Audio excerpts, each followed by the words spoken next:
Back in Boracay, our beach of choice. We like the shops and the restaurants. That's what makes it fun.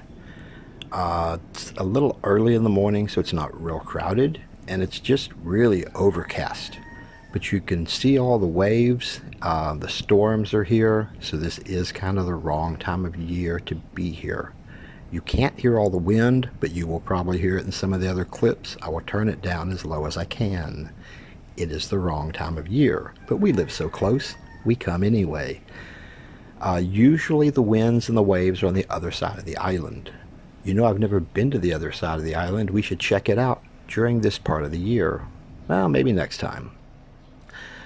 But it's still a lovely beach.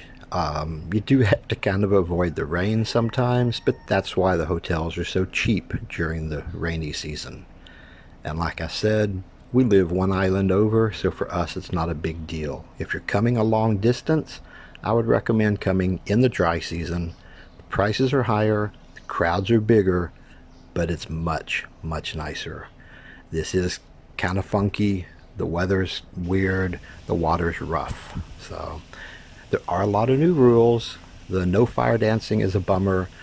The no tables and chairs, whatever. But the no chairs and umbrellas, that's a bummer. I miss having my chairs and umbrellas here. Now you'll see all this gunk on the beach. All this stuff washes up every night. Used to, the hotels would have people clean the beach daily. Now they don't. See the coconut she's sitting on? If you can't have a chair, you make your own. But yes, the hotels no longer clean the beach or trim the coconut trees because they can't use the beach. They don't clean it. The city's gonna have to hire somebody to clean this mess up because it's gonna start looking bad here in the next month. So there's one or two hotels I saw cleaning, but most of them do not. When they could put their tables and all their chairs and umbrellas out here, they cleaned it daily and it looked much nicer. But look how busy the beach still is at night. Without the tables and chairs, people use the beach. So I guess it wasn't a bad idea. First morning out, 7:30 in the morning.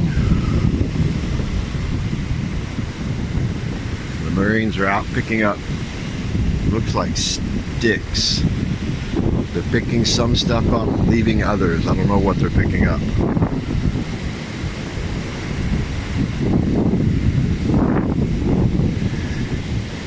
The waves are much bigger than usual because this is the rainy season, and this wave action is usually on the other side of the island.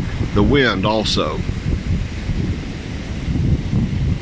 So this is kind of the wrong time to be here, but it's still fun. All the stores put plastic and boards up to keep the winds out of the shops and restaurants. Makes it not look as pretty, but it's got to be done. I was on my morning walk and I saw a little coin purse, so I sat down next to it so no one else will steal it. And I have no idea who was just here, but there is a shit ton of money in this thing, and I'm looking for somebody that looks frantic. There's no ID.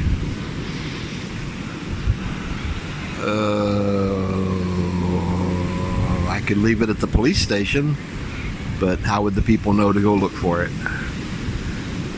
So I'm gonna sit here, and if somebody comes frantically looking, I'll know it's probably theirs. That is not a good way to start your morning. I will try not to lose mine. With all the rules they have, a lot of new rules, no furniture, no fire dancing, blah, blah, blah. We're protecting the beach, we love the environment. The first thing they should have got rid of are these goddamn cicadas. They're too wide to go down this narrow beach path. They load up with people, and then they think they can drive as fast as they can pedal and just yell at people to get out of the way. They're really a fucking problem, and I wish they would get rid of them. Probably not gonna happen.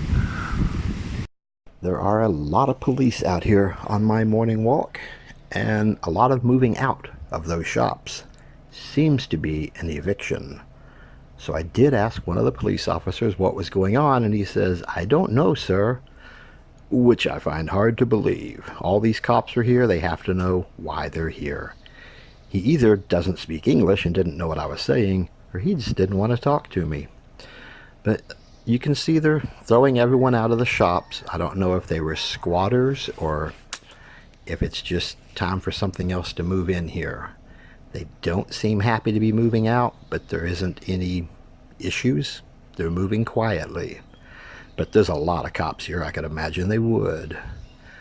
I did talk to one of the vendors down the street, and he said the Heenan Group, who owns quite a lot out here, just bought that shop area and is kicking everyone out to put in either their own shops or build something later. They're not sure.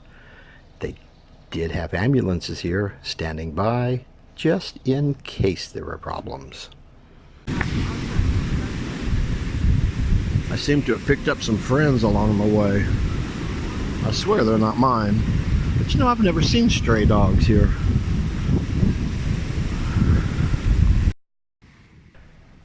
When we're running around the beach, I do like to look at bikinis because I am still, you know, alive.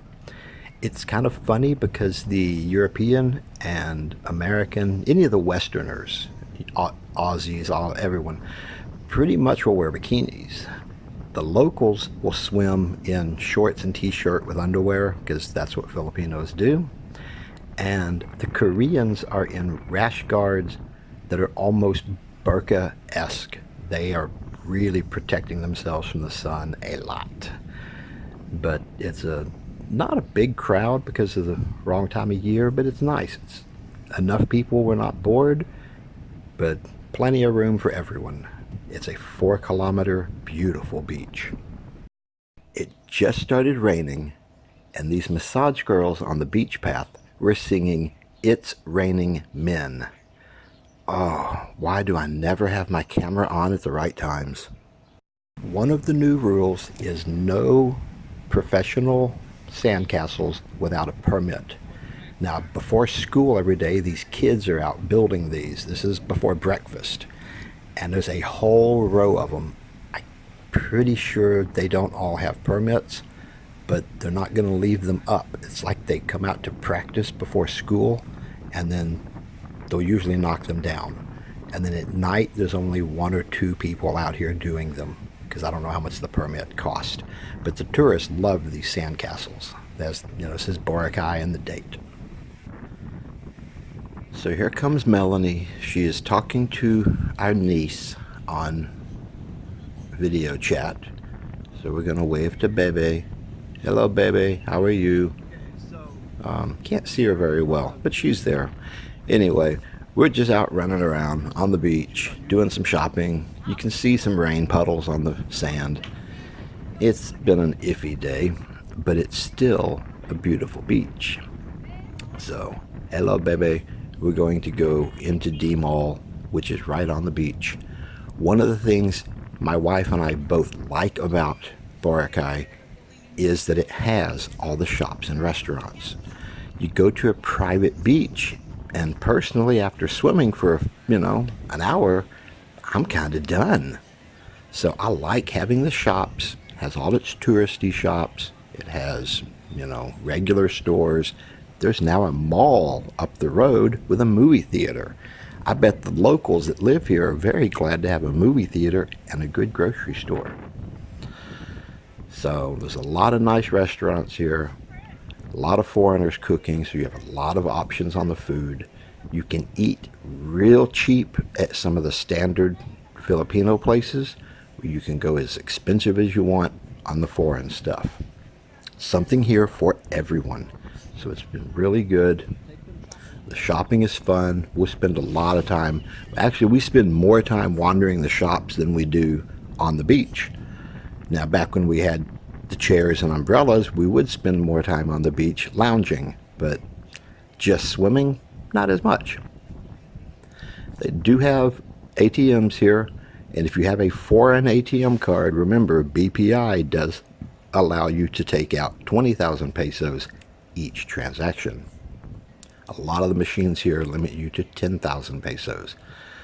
20,000 is what, $400 basically? 10,000 is about $200. So I like the BPI machines because you can pull a big chunk of money out at one time and pay less fees. But you need to find a bank that refunds your ATM fees like I have. Anyway, good shopping, good fun. We got to find something for lunch. Who knows what? There's so many choices here. We've been here enough times. We don't do a lot of actual purchasing. We do a lot of browsing. We've bought all the gifty stuff for people already. We generally will still buy some keychains or fancy little pens or something, you know, like ballpoint pens for the kids. But, you know, we bought all the scarves for the nieces and cousins and all that. So while we were wandering around, there's this game they were playing. All the guys in the yellow shirts, let's sneak up on them.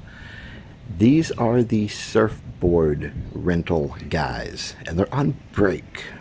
They are playing Patintero. You can see the grids on the sand. There's two teams. Each person on one team stands in a square. The other team has to run through each square without getting tagged. And if they're all running at one time, it makes it, you know, harder to try and catch. It is a kid's game generally, but these guys seem to be having a whole lot of fun with it. It's one of the few games here that doesn't involve throwing shoes at people. I love the kid games here. The red flags are not just decorative, but nobody seems to know what they are, and there aren't any signs explaining what they are. They need better signage. You should know that the red flag is like, it's a big warning about dangerous water, don't swim, and everyone's swimming. We were at Puka Shell Beach. They had the flags, and there was a sign showing what each flag meant. And I forgot to get a picture of that sign. My wife has no idea. Most of these people seem to have no idea. They don't know what the flags mean. They don't know it's a warning, or they choose to ignore it because I don't know what each of them know. But the people I talk to just go, oh, those are just decorative flags, right? We're like, no, they're not decorative. There's a serious undertow. The water is actually kind of dangerous today. But most people just go ahead and swim anyway. And there's no kind of lifeguards out here to tell anyone not to. So they do need to work on some of that. The communication and signage needs work. This Boracay, Carmela. I've heard good things. It's supposed to be really nice. It's got this big pool, and everyone says it's a really nice hotel. We have not stayed there, so I can't say for sure. But next door is the Villa de Oro. We have stayed here. It looks really cute from the front, and the front hotel, like the original hotel, is cute. But they bought like 4 hotels behind it, and when you register for the room, you don't know which one you're getting. So we stayed here, and they put us way in the back in a really shitty hotel. And I will not be staying there again. And their food was rather mediocre, wasn't very good.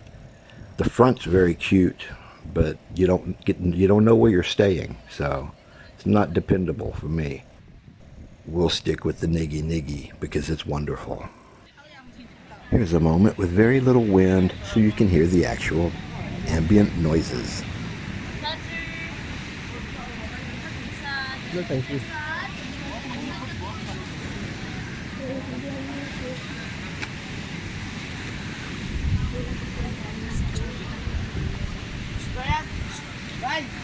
Right, map. Map dyan.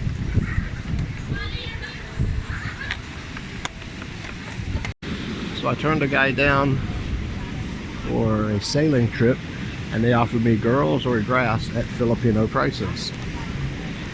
I didn't stop to find out how much that was, but it just amuses me that